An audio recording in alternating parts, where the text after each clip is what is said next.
আজ আমার 16th দৈনন্দিন রান্নাঘরে আপনাদের সকলকে স্বাগত। এই আগে তো আপনাদের আলাদা আলাদা করে শুক্তো একটা তরকারি এসব দেখিয়েছি, জানেন ওগুলো করা হয়নি তো ওই জন্য ওগুলো দেখিয়েছিলাম। তো আবার আবার সমগ্রভাবে কম্বোভাবে একটু দেখাচ্ছি এই কারণে, যেমন বলছি না যে প্রত্যেকবার দিনই তো রান্নার একটা ব্যাপার থাকেই। কম বেশি আমরা সকলেই কিছু না কিছু রান্না তো অবশ্যই করতে পারি। এবার আপনার মেনুটা অনুযায়ী আমরা যদি একটু ঘুরিয়ে ফিরিয়ে খাই, মানে এইগুলো যদি দেখাই আপনাদের হয়তো কিছু না কিছু কাজে অবশ্যই লাগতে পারে। আর আমি বললাম যে রান্নার ভেরিয়েশন সবাই একই রান্না আমরা বিভিন্ন রকমভাবে করে থাকি, তাই না? তো আমি কিভাবে করছি যে যদি বলি, যদি আপনাদের রান্নার সময় কিছু কাজে লাগে, এই আর কি, এই হিসাবেই আমি এগুলো দেখানোর চেষ্টা করছি। এই বলেছি, আগেও বলেছি, এখনও বলছি যে যদি কোনো রান্না বা নতুন করে দেখানো থাকে তাহলে নিশ্চয়ই দেখাবো। আর যেগুলো মোটামুটি আমরা সবাই পারি তার মধ্যে যদি একটু আলাদা করে আমি কিছু করি, সেটা নিশ্চয়ই সেই রান্নার পদ্ধতিটা আমি এই দেখানোকালীন ভিডিও চলাকালীনই আমি বলে দেবো, কেমন? তাহলে আমি আপনাদের আগেও বলেছি, এখনও বলছি একই কথা বারবার, যে তিল বাটাটা অবশ্যই খাওয়ার চেষ্টা করবেন।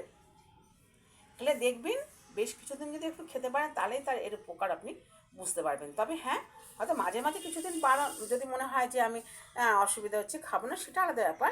হ্যাঁ, সেটা হতেই পারে, কিন্তু একদম নিয়মিত না হলেও হ্যাঁ, মানে অন্তত মাঝে মাঝেও কিন্তু এটা খাওয়ার চেষ্টা করবেন।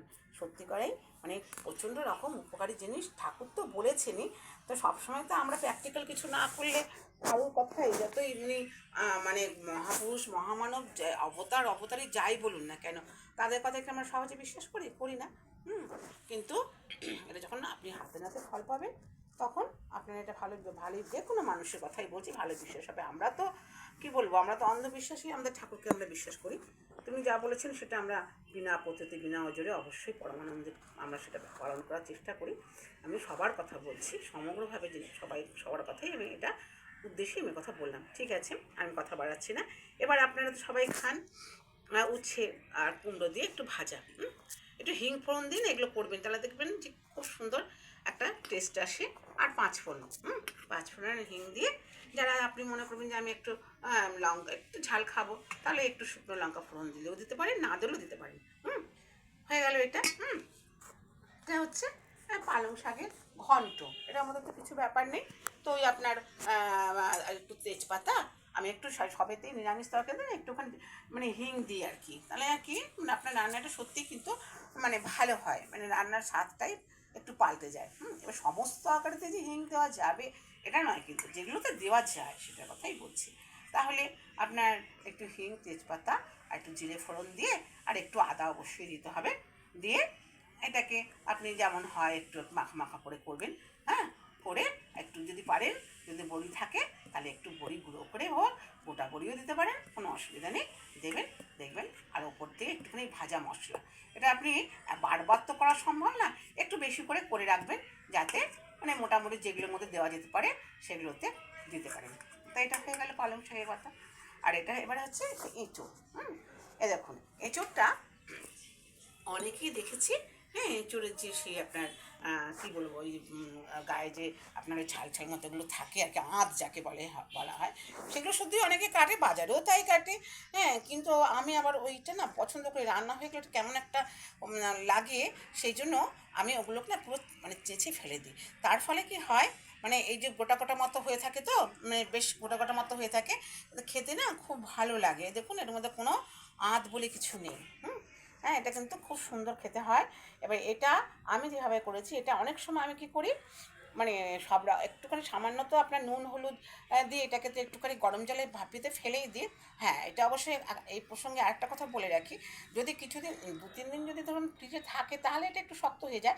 আর যদি একদম ফ্রিজ ছাড়া যদি আপনি সদ্য এনে বাজার থেকে করেন তাহলে কিন্তু ওটা বেশ নরমই থাকে, ওটাতে কিন্তু আপনাকে বেশি গরম জলে ফোটালে কিন্তু হবে না, ওটা খারাপ হয়ে যাবে। ঠিক আছে, সেই বুঝে আর কি, যেমন আপনার এঁচোড়ের ব্যাপারটা আছে আর কি, সেটা দেখে নেবেন। যদি দেখেন যে একটু শক্ত শক্ত আছে তাহলে একটুখানি একবার ফুটিয়ে নিয়ে জলটা ফেলে দেবেন, আর না হলে কিন্তু ফোটানোরও দরকার নেই।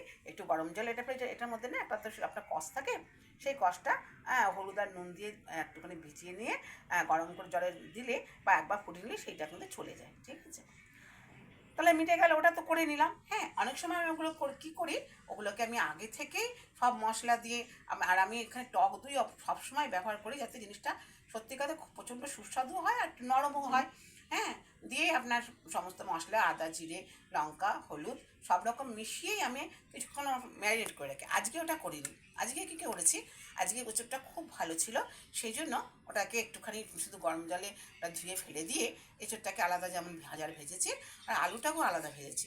কিন্তু এইবার বলছি যেটা, সেই মশলাটা আমি কি করেছি, আপনার ওই যেমন হিং তেজপাতা, হ্যাঁ, আর আপনার একটু গরম মশলা, গোটা গরম মশলা আর কি, আপনার ফোড়নে দিয়ে ওটাকে ভেজে নিয়ে তারপরে আমি টক দই, টমেটো, আপনার জিরে বাটা, আদা বাটা, লঙ্কা হলুদ, হ্যাঁ, এবার লঙ্কা হলুদের পরিমাণটা আপনার কম বেশি করে, এই হলুদ না সরি লঙ্কার পরিমাণটা আপনি কম বেশি করে নিতেই পারেন, এই কারণে যার যেমন পরিমাণ আর কি, তরকারির পরিমাণটা যার যেমন হবে।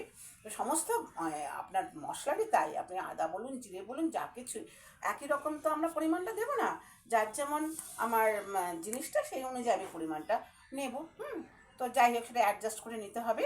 ওগুলো নিয়ে তা আপনার খুব ভালো করে তেলে ওই মশলাটাকে কিন্তু কষিয়ে নিলাম। আর আমার তো আগে থেকে আলু আর আপনার এঁচোড়টা ভেজেই রেখেছিলাম, যেহেতু একটু ডুমো ডুমো করে তো ওটাকে হালকা করে ভেজে নিয়েছি, আলুটাকেও একটু লাল লাল করে ভেজে নিয়েছি। এবার ওই মশলাটার মধ্যে একটু মানে কি বলবো, মানে একদমই কম ভাবে আপনার ফ্লেমে আর কি, একদম লো ফ্লেমে এটাকে একদম কষিয়ে খুব ভালো করে কষাবেন, দেখবেন ও থেকেই আপনার সমস্ত তেল বেরিয়ে আসছে।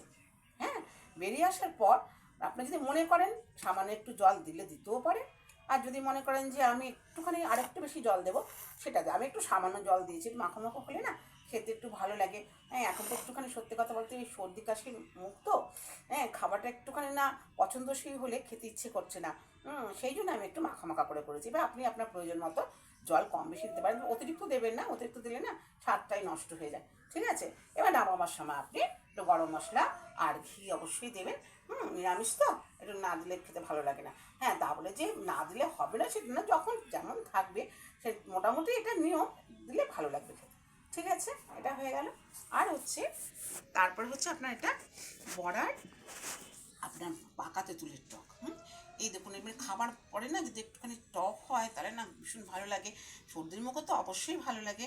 আর তাছাড়া এইবার গরম পড়ছে, যে কোনো টকে খাওয়া যেতে পারে, ধরুন আমরা জলপাই, হ্যাঁ, তারপরে তো আপনার আম, এবার তো কাঁচা আম উঠবে, এগুলো তো খাওয়া আবার কাঁচা তেঁতুলও হবে, হ্যাঁ, সেগুলো তো খাওয়া যেতেই পারে। যেগুলো পাবো সহজলভ্য তখন তো খাবো, সেগুলো যে কোনো একটা হলেই হলো। কিন্তু এখনও তো সেগুলো ঠিক টমেটো ছাড়া আর বেশি সেরকম কিছু পাওয়া যায় না। আবার রোজই যদি আপনি ওই আমসত্ত্ব টমেটো যে কোনো জিনিস রোজই কিন্তু ভালো লাগে না, বা শুধু টমেটো তো একদমই এখন ভালো লাগে না। হ্যাঁ, তো যদি আপনি আমসত্ত্ব, যেমন আমি সেদিকে খুঁজছিলাম আমসত্ত্ব খেজুর দিয়ে এর চাটনিটা, সেটা অবশ্য ভালো লাগে। তা রোজ তো সেটা সময় থাকেও না ঘরে, আর হয়ে ওঠে না। সেই জন্য যখন যেমন তখন তেমন। তো আমি সেই জন্য মানে কি বিকল্প হিসাবে এই বলেছিলাম সেদিনকে আপনাদের আগের দিনে, যে আমি একটু সারা বছর ধরে এই যে গরমকাল আসছে আবার আমি এটাকে স্টোর করব, ওই আম শুকিয়ে রেখে দিই অসময় লাগার জন্য। এই বর্ষাকালে এগুলো তো কোথায়, তখন তো সব কিছু পাওয়া যায় না, না, ওগুলো থাকলে খুব সুবিধা হয়। আর এই পাকা তেঁতুলটা না আপনার অনেক দিন পর্যন্ত ওটাও থাকে, যদি মাটির জিনিসে রাখতে পারেন তাহলে কিন্তু আরও বেশি দিন থাকে। মাটির ছোটো ছোটো হাঁড়ি যেমন আপনি নেবেন আর কি, সেই অনুযায়ী একটা হাঁড়ি মধ্যে যদি রাখতে পারেন, ওটা আপনার বহু দিন থাকে। তো যাই হোক, সেইভাবেই আমার একটু কাঁচা এই পাকা তেঁতুল ছিল, সেই তেঁতুল দিয়ে এই বড়া করে একটু টক করে না দুর্দান্ত লাগে খেতে।